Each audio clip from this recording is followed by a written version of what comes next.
Welcome everyone to Enigma's Analysis. I'm your host, Mr. Enigma, and today we are finally moving into the NFC, starting with the division that's full of lots of hand-holding and friendly rival... Oh wait, no, it's the NFC East. It's one of the most intense in the league. Clearing up a few things from the last division video. First off, I want to thank Dan Paul for correcting me on saying that Drew Lock was a fourth-round pick. He was actually a second-rounder. I guess I was thinking of Ryan Finley, who was quarterback for the Bengals for about 5 seconds. Also had a few people mention that the audio could have been better, so hopefully that's fixed now. Let me know. Lastly, I really liked the discussion that got going in the comment section on the last video. It was all pretty civil, pretty intelligent. I enjoyed it a lot. Keep it going. Continue to let me know what you think in the comments. Anyway, let's get to it, starting with the Dallas Cowboys, the so-called America's team. Now, let me start by saying that having lived my whole life in the Philadelphia area, it's almost a religion around here to hate the Cowboys. An actual quote from my dad, he said this many times, is, "I wouldn't want to watch football if I couldn't hate Dallas." Mercifully for everyone around here, though, for most of my lifetime, the Dallas Cowboys have been about as benign as, say, a high-strung black house cat with a crooked lower jaw.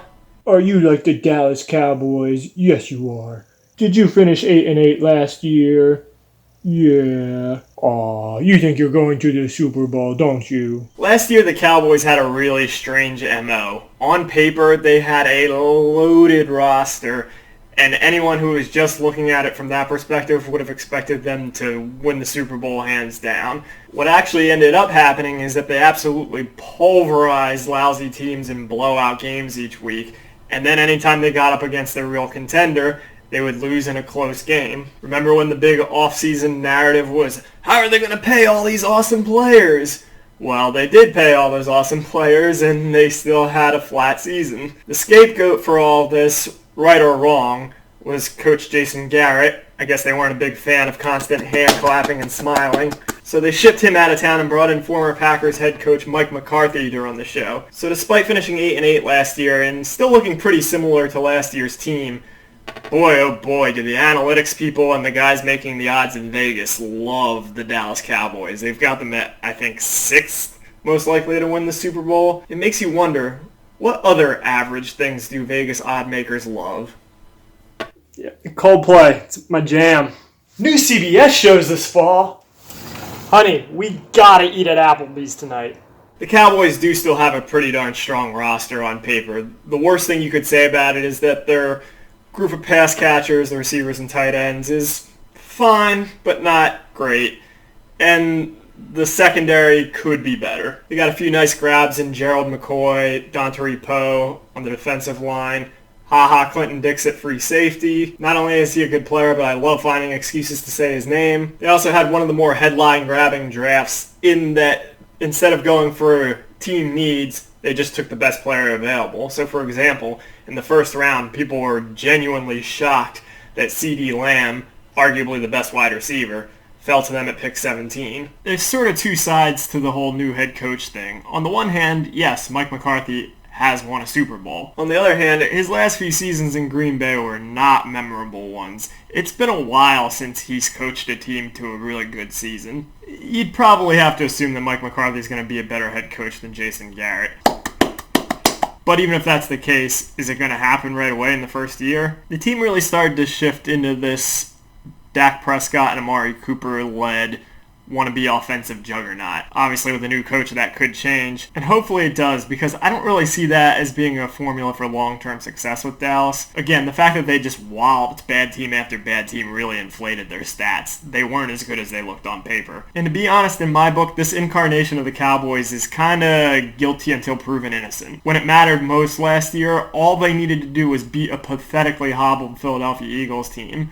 And not only did they lose, they lost 17-9. They couldn't score a touchdown when their season was on the line against a pathetic shell of a team. Dallas has a pretty high ceiling this year, and if they gel together like their fans are hoping, it's very possible they could take off, and I'm way wrong about them. But I gotta see them beat some good teams first. I gotta hear less about contracts and more about them just being really, really good. Until I see something to change my mind, I have the Cowboys going 8-8 for a second season in a row.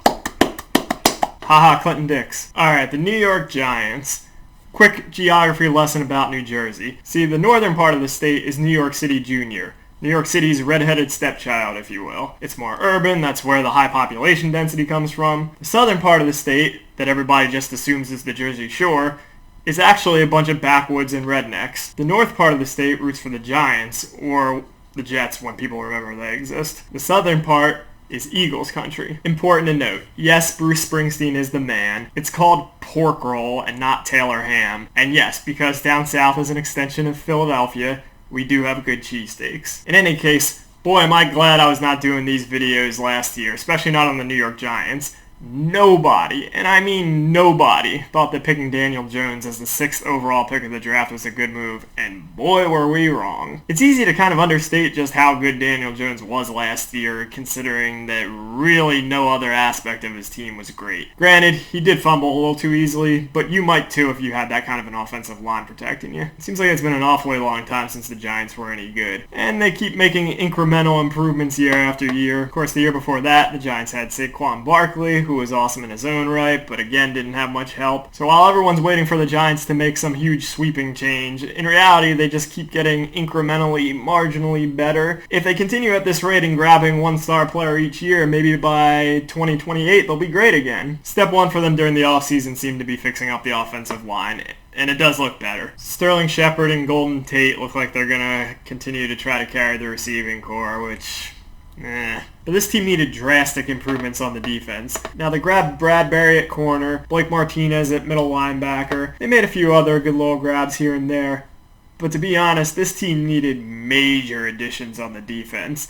And instead, they just got a little bit better. That's kind of how I feel about the 2020 Giants in general. While other teams are taking these big swings and in a lot of cases getting considerably better, the Giants are just taking these little baby steps towards being good again. Sensible if you were awesome last year, but the Giants were not. So what you have is a team with an improving quarterback, a star running back, a limp defense, and not much else to write home about. So I don't think the Giants stink out loud, but I just don't think they're significantly better than too many teams. The NFL is topsy-turvy enough that even a team like that is going to pick up some wins. So I have the Giants going 5-11.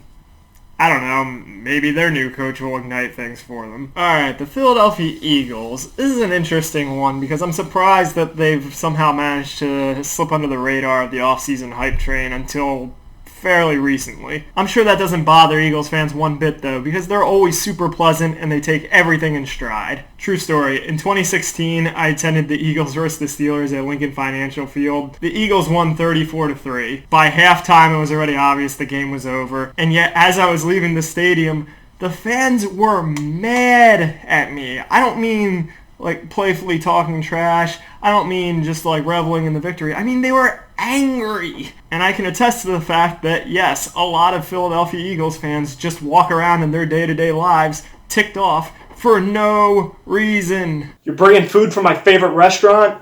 That sounds awesome. E-A-G-L-E-S, Eagles! How did the game go? Eagles won by 10. I just hate Dallas so much! By the way, the real diehard fans pronounce it Eagles. I-G-G-L-E-S. Fans aside, though, injuries crippled the Eagles season last year, and it was really impressive that they did manage to limp their way into the playoffs. Doug Peterson's Eagles teams always have a few traits in common. They always have monstrous defensive lines, and in fact, they added Javon Hargrave from the Steelers to their rotation. Don't underestimate that pickup. That's a big one. Their secondaries are always terrible, which is made worse this year by the fact that they lost Malcolm Jenkins, although it's mitigated a little bit by grabbing Darius Slay from the Lions. They run the ball by committee, and they kind of don't care about their linebacking core. It's like me and my nose. Look, I know it's big, I know it's ugly. You know how I know it's big? It's got an elbow joint. I've learned to work around it, and I generally don't give it too much thought. That's how the Eagles think about their linebackers. Interestingly, though, while their secondary still isn't really anything to write home about, it does look better than it has in years, including the year they won the Super Bowl. I guess that's the power of Howie Roseman and a few under-the-radar pickups. Other than that, everyone universally agreed that they needed help at wide receiver. And during the offseason, the Eagles kind of overcompensated in fixing that, but in a good way.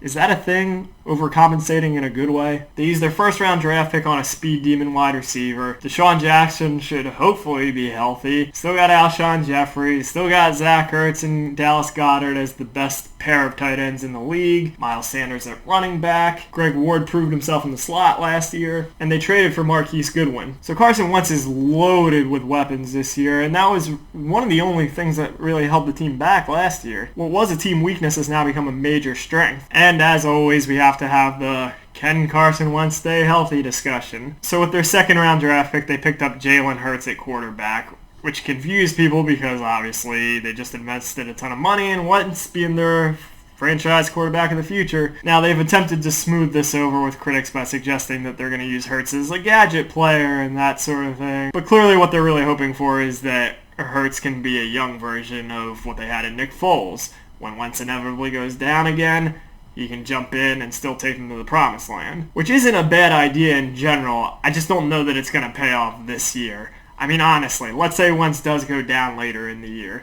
You really think Jalen Hurts, for whom expectations were never that high, is going to come in and be a great quarterback in the NFL year one? Again, though, that's assuming Wentz gets hurt. I don't have a magical crystal ball. At least not one that I'm going to tell you about. Given how Wentz played last year and the fact that he actually stayed healthy the whole year until getting injured on some fluke play that could have happened to anybody in the playoffs, I'm not going to go into the season just assuming he's going to get a major injury, at least not any more so than any other quarterback in the league. I like the Eagles this year. I think they're poised for success. I have them going 10-6 and losing in probably either the division or conference finals. But I assure you, as soon as they win 2 games at the beginning of the season, all the fans will declare they're going all the way, and I'll still have to hear them spell out E-A-G-L-E-S, Eagles, at every event I go to, regardless of whether or not it has anything to do with football. Seriously, if you live in the Philadelphia area, you hear that in your sleep at night. The Washington Redskins, the team that consistently has the most inept front office, and the only team in the NFL with a worse name than the Cleveland Browns. Seriously,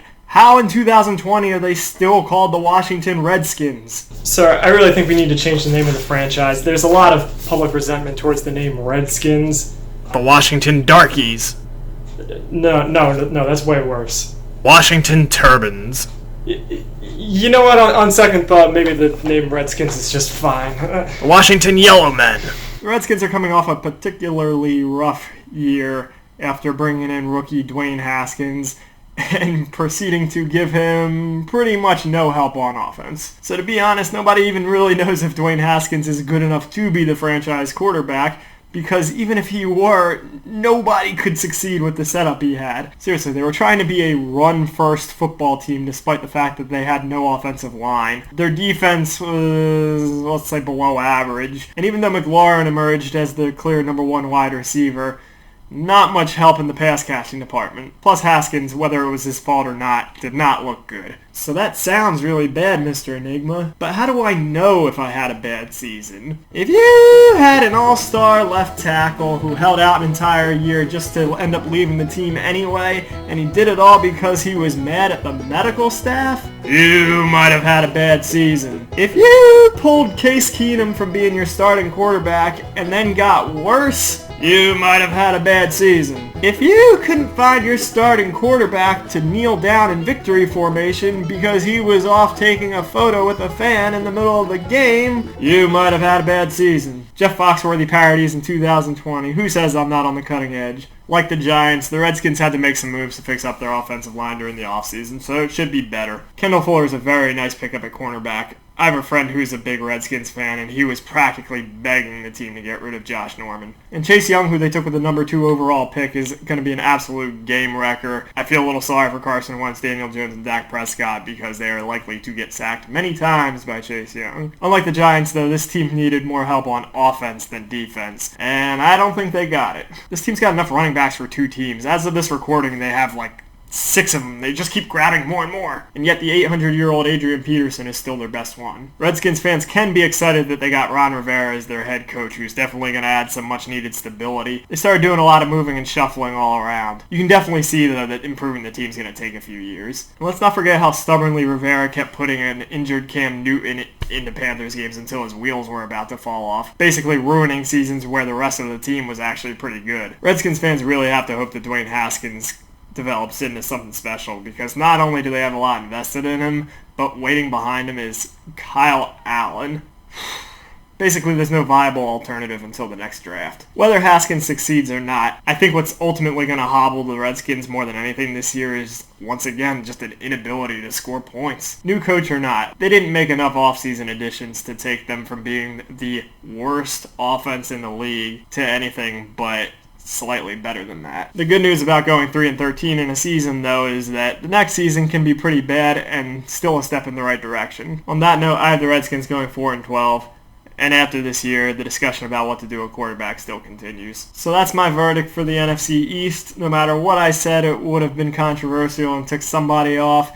But I got the Eagles winning the division at 10-6, the Cowboys at 8-8, the Giants at 5-11, and the Skins at 4-12. Let me know in the comments section how wrong or right you think I am. Am I selling America's team way too short? Do the Eagles get hobbled by another Carson Wentz injury? Is there something about the Redskins and the Giants I'm missing? Like the video, subscribe to my channel. Next time we'll be doing the NFC North. Enigma out.